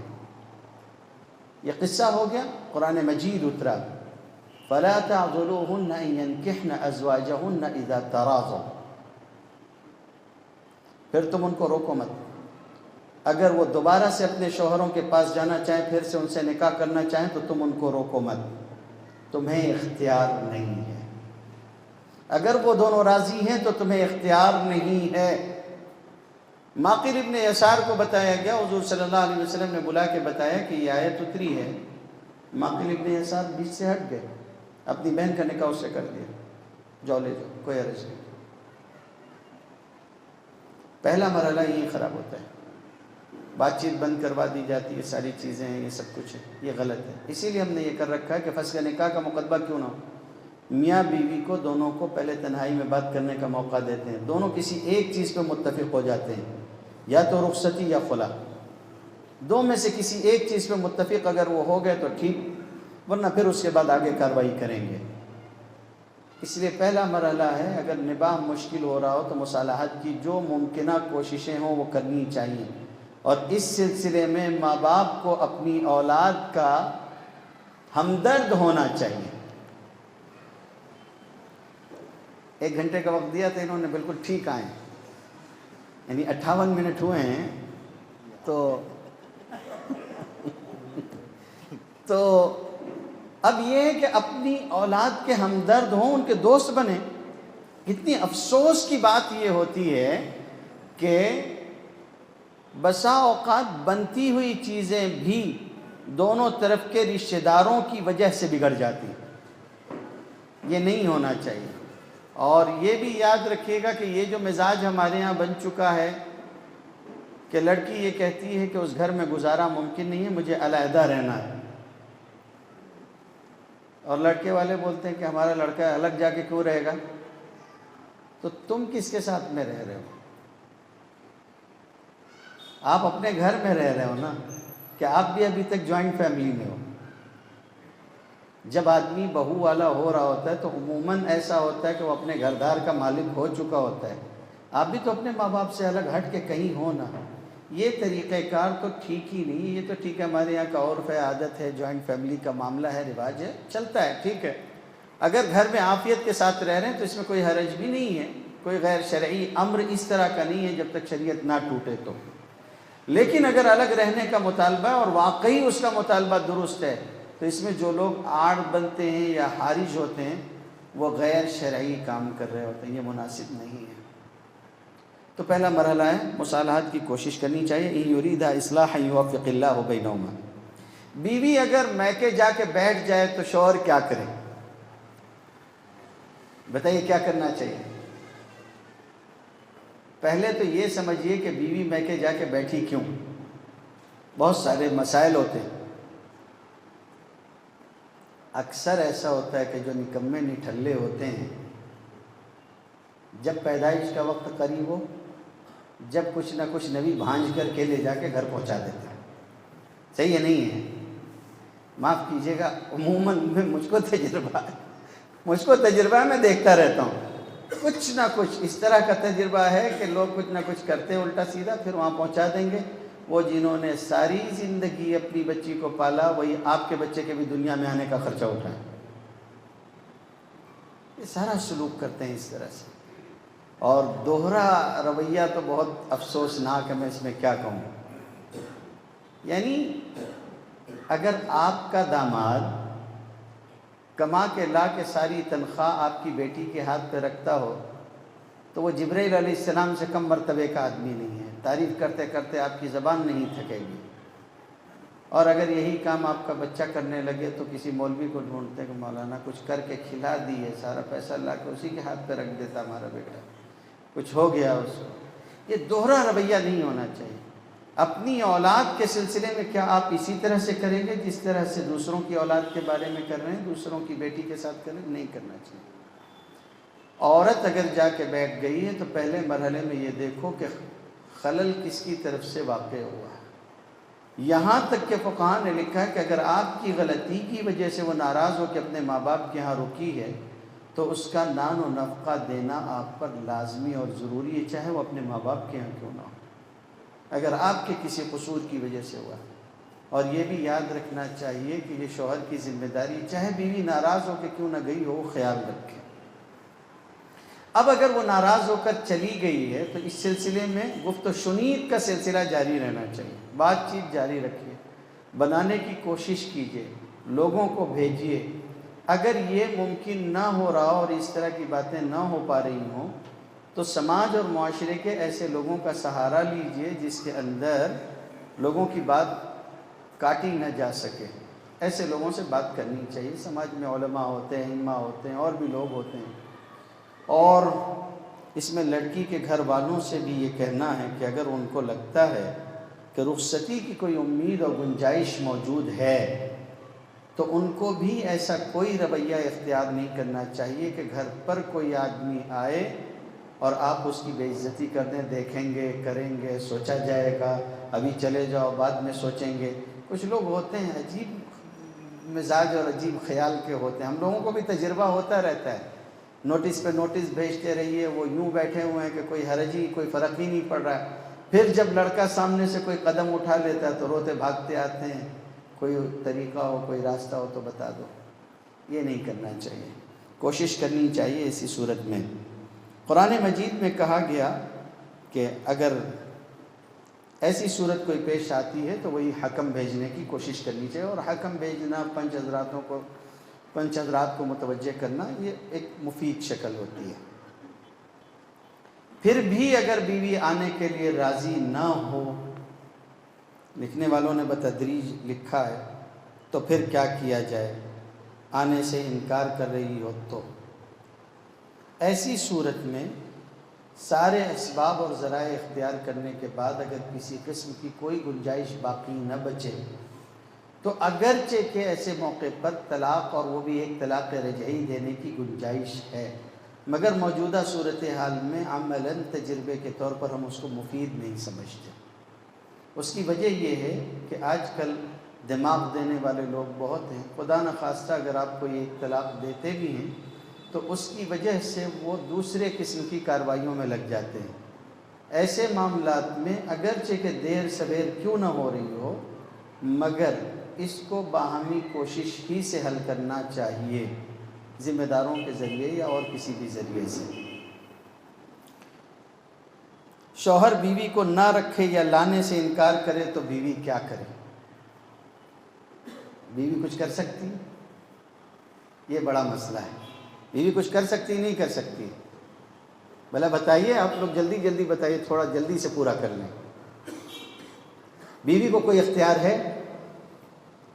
آج کل ہمارے نوجوانوں کو یہ خیال ہو گیا ہے کہ سارے اختیارات ان کے پاس ہیں، سارے اختیارات ان کے پاس ہیں، عورت تو بس ایک مرتبہ وہ آپ کے حوالے کر دی گئی تو کر دی گئی۔ اصل میں اس میں کہیں نہ کہیں ہمارے بزرگوں کا ایک جملہ جو بہت نیک نیتی اور خیر خواہی سے کہا جاتا تھا، اس کو غلط سمجھ لینے کا اثر ظاہر ہوا ہے۔ پہلے یہ ہوتا تھا کہ بزرگ حضرات بچیوں کو رخصت کرتے تھے تو کہتے تھے کہ بیٹا اس دروازے سے، اس دہلیز سے تمہارا قدم اب نکل گیا، تمہاری رخصتی ہوئی، اب یہاں تمہارا جنازہ ہی واپس آئے گا۔ تو بچیاں بھی مان رکھتی تھیں، سرد گرم جھیل کے رہتی تھیں، اور لوگ بھی ایسے نہیں تھے کہ اب یہ سن کے یہ سمجھ لیں کہ بھئی بس اب تو سارے اختیارات ہم کو مل گئے ہیں، جو چاہیں پہاڑ توڑ لیں، ایسے لوگ نہیں ہوتے تھے۔ لیکن رفتہ رفتہ اب یہ صورتحال پیدا ہوتی چلی جا رہی ہے کہ جہاں کسی لڑکی کے بارے میں لوگوں کو یہ لگا، کسی کو، کہ اس کے آگے پیچھے چلنے والا کوئی نہیں، اس کی کوئی سننے والا نہیں ہے، اس پہ بہت زیادہ ظلم توڑے جاتے ہیں، اور یہ بہت غلط بات ہے۔ اس سلسلے میں کسی باپ کی ایک نصیحت کہیں پڑھی تھی میں نے، مجھے بہت اچھی لگی، اور میں اب اس کا قائل ہوں کہ آپ اپنی بچی کو رخصت کرتے ہوئے یہ کہیں کہ بیٹا سرد و گرم زندگی میں آتے ہیں، کوئی اونچ نیچ ہو جائے، کوئی ایسی ویسی بات ہو تو اب وہ تمہارا شوہر ہے، سمجھ بوجھ کے چلنا، زندگی میں سبھی کی زندگی میں لگا رہتا ہے، کوئی حرج نہیں، لیکن ایک بات یاد رکھو، ہم نے انسان کا بچہ سمجھ کے دیا ہے، خدا نخواستہ اگر جانور نکل آئے تو اپنی جان دینے کی ضرورت نہیں ہے، واپس آ جانا۔ بات سمجھ میں آئی؟ یہ ہماری شریعت کا حسن ہے۔ یہ ہماری شریعت کا حسن ہے۔ ایک مرتبہ ایک انتہائی بدماش قسم کا مدعا علیہ حاضر ہوا، انتہائی ظلم کرنے کے بعد بھی سامنے بیٹھا ہوا ہے اور کہتا تو کیا ہوا، بیوی ہے میری، ہم دونوں کا معاملہ ہے، آپ کون ہوتے ہیں؟ تو میں نے کہا بھائی دیکھو، وہ بول رہی کہ اب رہ نہیں سکتی، فسخ نکاح چاہتی ہے، کیا خیال ہے تمہارا؟ تو وہ کہنے لگا میں طلاق نہیں دوں گا اور میرے دیے بغیر اس کو کوئی طلاق دے بھی نہیں سکتا، شریعت سے لا علمی۔ میں نے اس کو کہا ٹھیک ہے بیٹا بیٹھ۔ اس سے پوچھا ایک بات بتا، یہ عورت تیرے لیے حرام تھی تجھ سے نکاح ہونے سے پہلے، صحیح ہے؟ بولے ہاں۔ پھر کیا ہوا؟ کسی مولوی نے تیرا نکاح پڑھا دیا، تیرے لیے حلال ہو گئی کہ نہیں ہوئی؟ بولے ہاں۔ میں بولا ایسے ہی کوئی مولوی توڑ دے گا نا تو پھر سے حرام ہو جائے گی۔ تو بیٹھ کے میرا منہ دیکھ رہا ہے، بیٹھ کے میرا منہ دیکھ رہا ہے۔ شریعت نے راستہ رکھا ہے، تو مت دے، گھر جا۔ اگر شوہر لا کے نہیں رکھنا چاہتا ہے یا بیوی کو نہیں رہنا ہے، کبھی کبھی ہم پوچھتے ہیں، لڑکی کہہ رہی ہوتی کہ بھئی مجھے اس کے ساتھ نہیں رہنا ہے، میری مرضی نہیں ہے، مجھے یہ شخص پسند نہیں ہے، اب نہیں رہنا مجھے اس کے ساتھ میں۔ یہ بھی ایک مسئلہ ہے سمجھنے کا۔ یہ تو ہمارا مسلک ہے کہ ہم کوئی وجہ دیتے ہیں، کوئی ریزن نکالتے ہیں۔ مالکیہ کا مسلک ہے کہ کوئی ریزن نہیں، کچھ نہیں، جیسے آپ کو پسند نہیں ویسے اس کو پسند نہیں۔ چنانچہ نبی کریم صلی اللہ علیہ وسلم کے پاس ام جمیل آئی تھی اور انہوں نے ثابت ابن قیس کے بارے میں، اپنے شوہر کے بارے میں کہا تھا، لا اعتب علیہ فی دین ولا فی خلق ولکنی اکرہ الکفر فی الاسلام۔ میں ثابت کے جو میرے شوہر ہیں، میں ان کے دین میں اور ان کے اخلاق و عادات میں کسی قسم کا کوئی عیب نہیں لگاتی، لیکن میں اسلام میں رہ کے کفر سے ڈرتی ہوں، یعنی کفران عشیر سے، شوہر کی نافرمانی سے ڈرتی ہوں، میرا دل ان کی طرف مائل نہیں ہوتا، اس لیے میں ان کے ساتھ رہنا نہیں چاہتی۔ حضور نے فرمایا کہ اچھا جو مہر دیا تھا وہ واپس کرو گی؟ انہوں نے کہا جی اللہ کے رسول، وہ باغ مہر میں باغ دیا تھا انہوں نے۔ کہا ٹھیک ہے۔ آپ نے ثابت کو بلوایا اور بلا کے کہا وہ باغ لے لو واپس اور طلاق دے دو، ختم قصہ، طلاق دو۔ اسی لیے مالکیہ یہ کہتے ہیں کہ بعض صورتوں میں قاضی کو ضرورت بھی نہیں ہے یہ پوچھنے کی کہ تو راضی بھی ہے یا نہیں ہے، وہ اس کو بلائے گا اور جبری خلا کروا دے گا۔ پسند نہیں ہے، کوئی اور ایسی صورتحال پیش آ گئی ہے، کوئی اختلاف ایسا ہو گیا کہ اب نہیں رہا جا سکتا، تو آپ باندھ کے نہیں رکھ سکتے۔ اب لڑکیاں کہہ رہی ہوتی کہ مجھے رہنا نہیں ہے، سامنے سے شوہر کہہ رہا ہوتا ہے کہ میں چھوڑوں گا نہیں، تو کبھی کبھی ان سے پوچھتے ہیں، اور یہ شریعت کو سمجھانے کے لیے آپ کے سامنے رکھ رہا ہوں، سمجھیے گا تو آپ کے بھی سمجھ میں آئے گا۔ اگر آپ کو خدا نہ خواستہ آپ کی بیوی پسند آئے تو آپ کیا کریں گے؟ جی کیا کریں گے؟ بولنے سے بھی ڈر رہے ہیں۔ میں جب پڑھتا تھا تخصص فی الافتاء والقضاء میں آیا، ہفتم میں تھا، دورے میں تو میری شادی ہو گئی تھی، پڑھتے ہی پڑھتے شادی ہو گئی تھی۔ تخصص میں آیا تو شادی شدہ تھا۔ میرے استاذ تھے مولانا یاسین ذوق اختر صاحب رحمۃ اللہ علیہ، اللہ تعالیٰ ان کی مغفرت فرمائے۔ در مختار کا کتاب النکاح ان کے ذمے تھا، اور بھی کتابیں تھیں، کتاب النکاح بھی اسی میں تھا۔ عبارت میں پڑھا کرتا تھا، پڑھتے پڑھتے جب کتاب النکاح ہو گیا، اس کے بعد کتاب الطلاق شروع ہوا۔ تو جس دن کتاب الطلاق شروع ہوا میں مدرسے میں آیا تو میں نے کہا کہ حضرت گستاخی معاف ہو، اب نہ عبارت کسی اور سے پڑھوا لیا کیجیے گا، میں اب تھوڑا بیٹھوں گا۔ تو انہوں نے کہا کیوں؟ مزاحی آدمی تھے، کیوں بھائی؟ تو میں نے کہا دیکھیے نا، مت بولنے لگائیے، مگر بس کسی اور سے پڑھوا لیجیے گا۔ کہنے نہیں بول۔ تو میں نے کہا آپ کی تو مر گئی ہے اور ان لوگوں کی ہوئی نہیں ہے، مسئلہ میرا ہے۔ میں نے بولوں کسی نے ایسا دیا ویسا دیا، اس میں کچھ اپنا ہو گیا تو میں نے کہا دوسروں سے پڑھوائیے گا۔ آپ لوگوں کو بھی ڈر لگ رہا ہے، بولنے میں آگے پیچھے ہو رہے ہیں۔ ایک صاحب کی 4 بیویاں تھیں، لوگ ان کے گھر آیا کرتے تھے، دیر سے آپ سن رہے ہیں نا تو تھک گئے ہوں، تو روز ان کے دوست جب بھی کبھی گھر آیا کرتے تھے روز جھگڑا لگا رہا کرتا تھا۔ تو ایک مرتبہ جو ہے وہ دوستوں نے سمجھایا یار کسی ایک کو جو اچھی ہو اس کو رکھ، باقی علیحدہ کرتے، روز روز کا جھگڑا رہتا ہے۔ اس کا ہاں صحیح ترکیب بتائی تم نے۔ وہ آیا گھر میں، اس نے طلاق دی، ایک کو، دوسری کو بلایا اس کو طلاق دی، تیسری کو بلایا اس کو بھی طلاق دے دی، اور چوتھی کو بلایا اس کو بھی طلاق دے دی۔ اب چاروں باہر بیٹھ کے رونے لگیں تو پڑوس میں سے بڑے میاں نکل کے پوچھا کیا ہوا بیٹا لوگ؟ تو انہوں نے بتایا کہ دیکھیں ایسا ایسا ہو گیا، ہم کو طلاق دے دی۔ وہ غصے میں بھرے ہوئے اندر آئے اس کے پاس، کیا بھائی سب کو تو نے طلاق دے دی؟ پڑوسن آئی تھی، خالہ اماں آئی تھی، اور وہ آئیں اور پوچھا غصے میں بھری ہوئی اندر آئیں اور کہا کہ کیوں سب کو طلاق دے دیا، روٹی تیری اماں پکا کے دے گی؟ تو اس نے کہا دیکھو خالہ میرا بس نہیں چلتا، نہیں تو میں تم کو بھی طلاق دے دیتا۔ تو پڑوس سے خالو کی آواز آئی، اجازت۔ وہ خود تو بول نہیں سکتے ہیں، یہاں بیٹھے ہوئے تو اتنا ڈر رہے ہیں، کسی بھی نیچے لے کے آئے ہوں گے ساتھ میں، ابھی باہر نکلتے تم بھی بولے روکا۔ تو نہیں پسند آتی تو طلاق دے دیتے ہیں۔ کبھی طلاق میرے حضرت فرمایا کرتے، مالیگاؤں میں بھی انہوں نے کہا تھا، چھوٹی مالیگاؤں ہائی اسکول میں تقریر کرتے ہوئے انہوں نے کہا تھا کہ طلاق ہمیشہ غصے میں ہوتی ہے، کبھی طلاق خوشی میں ہوتے ہوئے دیکھا ہے؟ کیونکہ کوئی آدمی آئے اور راستے سے آتے ہوئے جو نئی پیمنٹ ہوئی ہو، ساتھ میں پیسہ لے کے آ رہا ہو، اور راستے سے کپڑا جوڑا خرید لے، مٹھائی کا ڈبہ لے آئے اور بیوی کو پہن لو اچھے سے، اوکے بہت خوبصورت دکھ رہی ہو، یہ مٹھائی بھی کھا لو، اور اس کے بعد خطبہ مسنونہ پڑھ کے اس کو طلاق دے۔ کبھی ایسے طلاق ہوتے ہوئے دیکھا ہے؟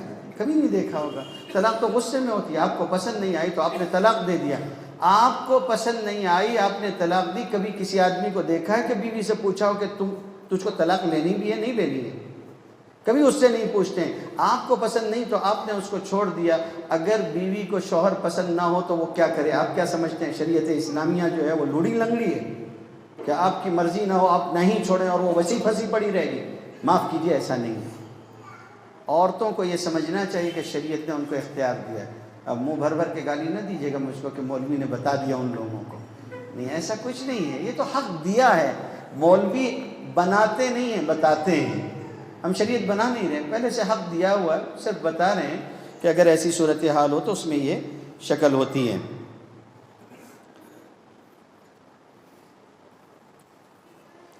اگر خدا نہ خواستہ ایسی کوئی صورتحال پیش آ جائے تو طلاق کوئی مسئلہ نہیں ہے، طلاق مسئلے کا حل ہے۔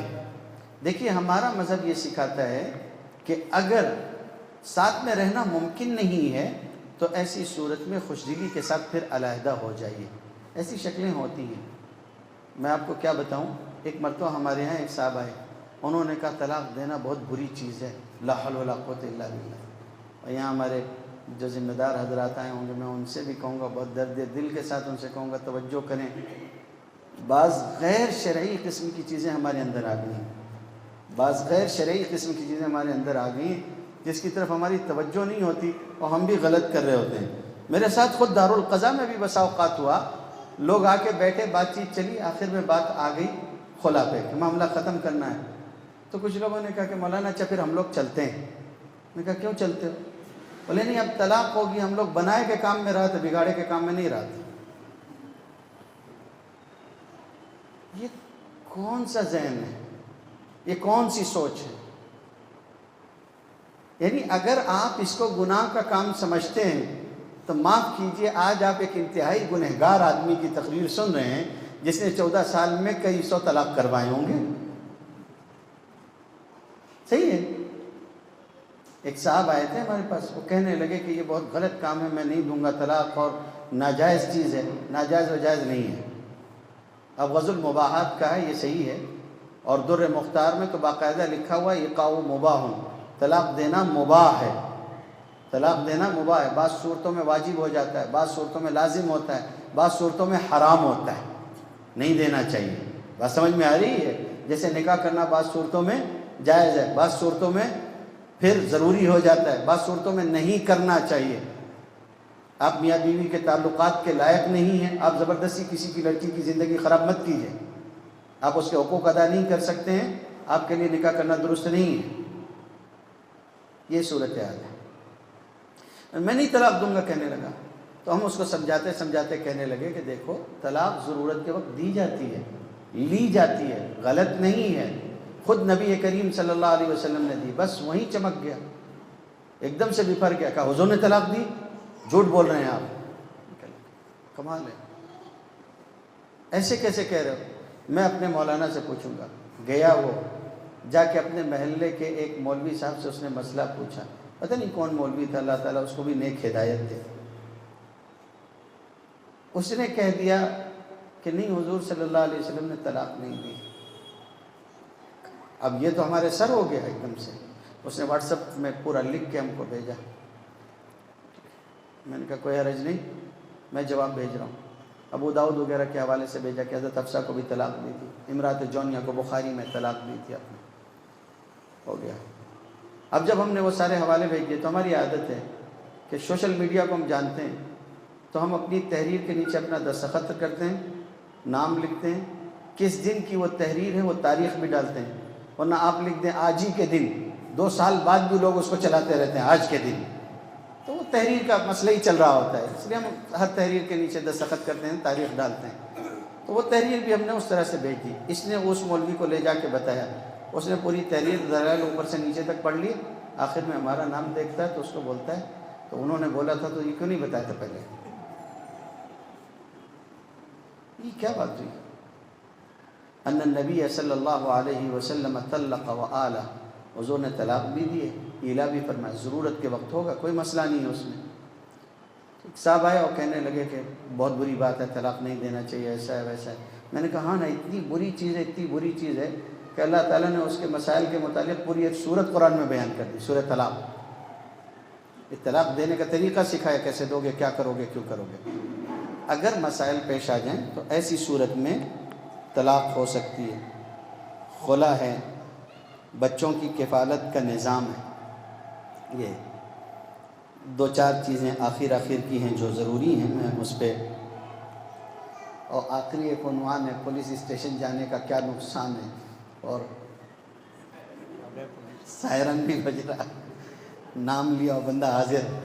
خیر،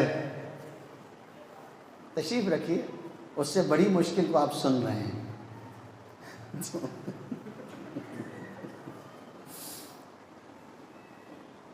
خلا ضرورت پڑنے پر عورت کی طرف سے مطالبہ طلاق ہے، لیکن طلاق ہو یا خلا ہو، کچھ چیزیں ذہن میں صاف کرنے کی ضرورت ہے۔ اس میں سے ایک بنیادی چیز ہے کہ اگر طلاق ہو رہی ہو تو بھی افراط و تفریط پائی جاتی ہے، اور خلا ہو رہا ہو تو بھی۔ میں آپ کو کیا بتاؤں، اس کا بھی ایک تلخ تجربہ ہے مجھ کو۔ میں یہاں اگر کوئی کام کرنے والے احباب موجود ہیں اور علماء ہیں، میں ان سب سے کہنا چاہوں گا کہ خدا کے لیے اگر آپ کے پاس کوئی آئے تو آپ اس کو غلط گائیڈ مت کیجیے، یا اگر آپ کے پاس معلومات ہیں تو آپ اس کو چور راستہ مت دیجیے، بلکہ اس کو شریعت پہ عمل کرنے کا پابند کیجیے، چاہے وہ جو ہو۔ جب طلاق ہوتی ہے تو لڑکی والے سر پہ سوار رہتے ہیں، شادی کا خرچہ لیں گے اور عدت کا خرچہ بھی لیں گے۔ عدت کا خرچہ کتنا لیں گے؟ تو ہم عموماً اپنے یہاں جب طلاق ہو رہی ہوتی تو کہتے ہیں باہمی مصالحت سے آپس میں طے کر لو۔ ایک مرتبہ بیٹھے، کہا عدت کا خرچہ طے کرو آپس میں، تو وہ 5 حضرات آپس میں بیٹھے تو لڑکی والوں نے کہا کہ 2 لاکھ روپیہ عدت کا خرچہ ہے۔ تو سامنے سے جو پنچ تھا اس نے بہت پیاری بات بولی، کہاں ہے تمہاری لڑکی کا سونا کھاوتی کا؟ سمجھنے کی چیز ہے۔ کیوں سمجھنے کی چیز ہے وہ سمجھیے گا۔ عدت کس کو کہتے ہیں، عدت کا خرچہ کس کو کہتے ہیں؟ وہ 3 مہینہ تقریباً جو بیٹھے گی، 3 ماہواری شوہر کے طلاق دینے کی وجہ سے، اس کا نان و نفقہ، اس کا خرچہ، چونکہ ابھی وہ شوہر سے ایک تعلق میں ہے، اس لیے اس کو کھانے پینے کا جو خرچ ہوگا وہ شوہر 3 مہینے کا دے گا۔ تو 3 مہینے میں اگر تمہارے یہاں ایک بندہ 2 لاکھ روپیہ کھاتا ہو تو آپ لے لو، اور اگر اتنا نہیں ہے تو جو لے کے جا رہے وہ حلال ہے کہ حرام ہے وہ سمجھ لو۔ بات سمجھ میں آ رہی؟ عورتوں کو بھی سمجھنے کی ضرورت ہے کہ عدت کا مطلب یہ نہیں ہوتا ہے کہ کوئی کھوٹی، کوئی جرمانہ، کوئی ہرجانہ، کوئی اور ایسی چیز نہیں۔ اور خلا بھی جو ہے نا وہ طلاق ہے، مال کے بدلے طلاق ہے۔ شوہر طلاق دیتا تو عدت کا خرچہ دیتا، شوہر طلاق نہیں دے رہا ہے، بیوی طلاق لے رہی ہے تو اس کو کوئی مال دینا ہوگا، مال چھوڑ کے، اپنا کوئی حق چھوڑ کے پھر وہ طلاق لے سکتی ہے۔ لیکن اس کا یہ مطلب نہیں ہے کہ آپ اس کو جو ہے یہ کہنا شروع کر دیں کہ میں جو ہے وہ شادی کا خرچہ بھی لوں گا۔ ہوتا ہے نہیں ہوتا ہے؟ ہم لوگ تم طلاق لے رہے تو شادی کا خرچہ بھی لیں گے، جہیز بھی نہیں دیں گے، عدت کا خرچہ بھی نہیں دیں گے، مہر بھی واپس نہیں کریں گے، سب ہوگا۔ بہت اچھی بات ہے، مہر بھی واپس لے لو گے، سب کرو گے۔ میں آپ کو ایک حقیقی واقعہ سناتا ہوں، تھوڑا تھوڑا پتہ بھی دیتا ہوں۔ ہزار پلی میں ایک صاحب رکشہ چلاتے ہیں، بھائی رکشہ پلر ہیں۔ ان کا کیس ہمارے یہاں بہت ابتدا میں آیا تھا۔ وہ آنے کے بعد انہوں نے اپنے داماد کے بارے میں بتایا، اور داماد بھی عجیب و غریب تھا، ان کا ٹیچر تھا، لیکن اب صورتحال کچھ اور ہی ہو گئی تھی۔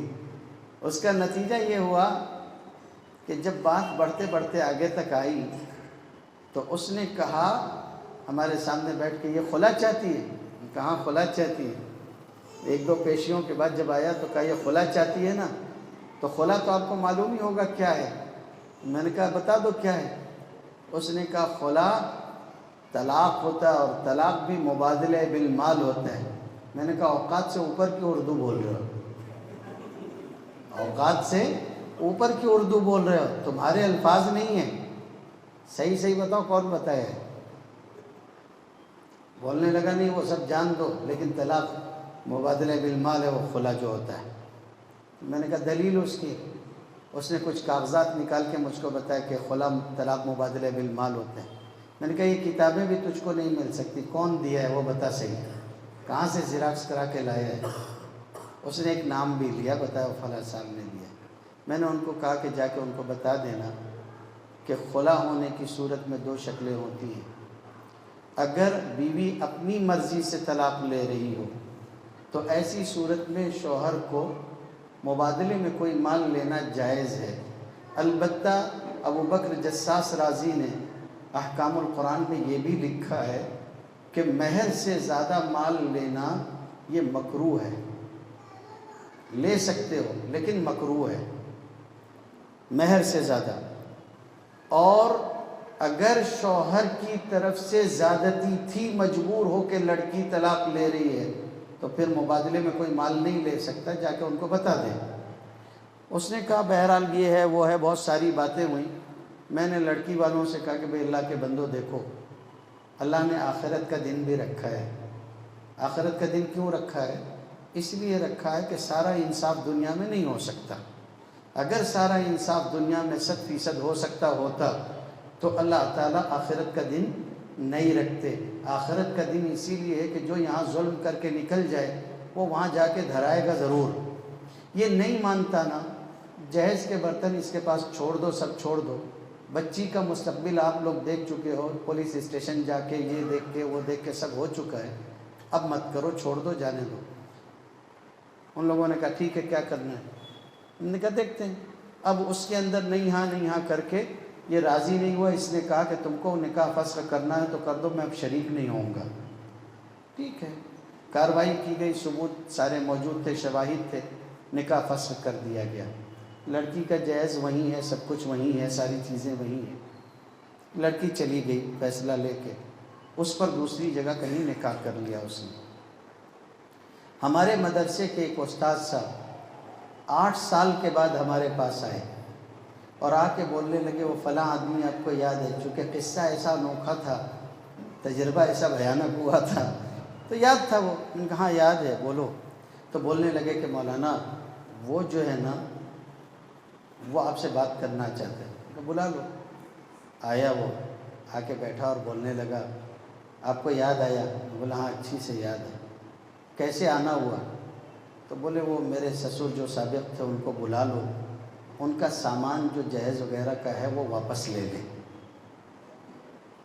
تو میں بولا ایک دم صحیح بتانا، اللہ تعالیٰ کو حاضر ناظر جان کے آج اتنی شرافت سے دینے کیوں آیا ہے؟ سیدھی سی بات ہے نا، ایک دن تو لینا چاہتا تھا۔ وہ بولا نہیں مولانا جانے دو، بس مجھ کو واپس دینا ہے۔ لڑکی والوں کو بلا لیے، وہ لوگ آئے، آنے کے بعد بیٹھے، ان سے بولے کہ دیکھو یہ مال دینا چاہتے ہیں، ایسی بات ہے۔ تو وہ لوگ مجھ کو بتانے لگے کہ مولانا بات دراصل ایسی ہے کہ یہ جہاں جا رہے ہیں نکاح کرنے کے لیے، لوگ بولتے پہلی والی کا سامان سب گھر میں رکھا ہے، پہلے اس کا قصہ صاف کرو تو آنا 8 سال نکل گئے، یہ بسا پڑا ہے، وہ لڑکی 3 بچوں کی ماں ہے۔ بات سمجھ میں آ رہی ہے؟ تو یہ افراط و تفریط ہے، کوئی کھوٹی نہیں ہے، وہ کوئی جرمانہ نہیں ہے۔ اس کے لیے جو بعض لوگ ذہن بنا دیتے ہیں نا، یہ بہت غلط ذہن ہے، اس سے بچنے کی کوشش کرنی چاہیے۔ اور آخری باتیں میں عرض کر دوں جلدی سے، 2 باتیں مجھے اس میں خاص طور سے عرض کرنی ہیں۔ ایک یہ ہے کہ پولیس اسٹیشن وغیرہ کے ذریعے سے معاملے کو حل کرنا، اور دوسری چیز ہے گھریلو مسائل کو حل کرنے میں سرپرستوں کا کردار۔ ایک چیز تو سمجھنا چاہیے کہ میرا مشورہ یہ ہے آپ سبھی حضرات کو کہ مسائل اولاً تو مسلمان ہونے کی حیثیت سے پولیس اسٹیشن وغیرہ میں جانے نہیں چاہیے۔ یہ نہیں ہے کہ ہم ان محکموں کو غلط سمجھتے ہیں یا ان محکموں کے بارے میں ہمارا رجحان یہ ہے کہ ان کے ساتھ کوئی رویہ کرنا کیسا ہے، اس پر ہم کوئی بات نہیں کرنا چاہتے۔ ہمارا کہنا یہ ہے کہ جن مسائل کو شریعت کے مطابق حل ہونا چاہیے اس کو ہم کو خود شریعت کے مطابق حل کرنا چاہیے۔ پولیس اسٹیشن وغیرہ میں جانے میں یا کورٹ میں جانے میں، وہ دہلی ہائی کورٹ میں ایک مقدمہ ہوا تھا اور اس میں عورت نے کیس داخل کیا کہ اس کو اپنے شوہر سے طلاق چاہیے۔ ظاہر سی بات ہے کہ وہ اس مذہب سے تعلق رکھتی تھی جن کو پابند کیا گیا کہ بغیر کورٹ کے طلاق دیے ان کے ہاں طلاق نہیں ہوتی ہے، پورا پروسیجر ہوتا ہے ان کے ہاں۔ 18 سال کے بعد اس عورت کے حق میں طلاق کا فیصلہ آیا۔ 18 سال کے بعد اس کے حق میں طلاق کا فیصلہ آیا۔ تو جب یہ فیصلہ آیا تو اس فیصلے کے آنے کے بعد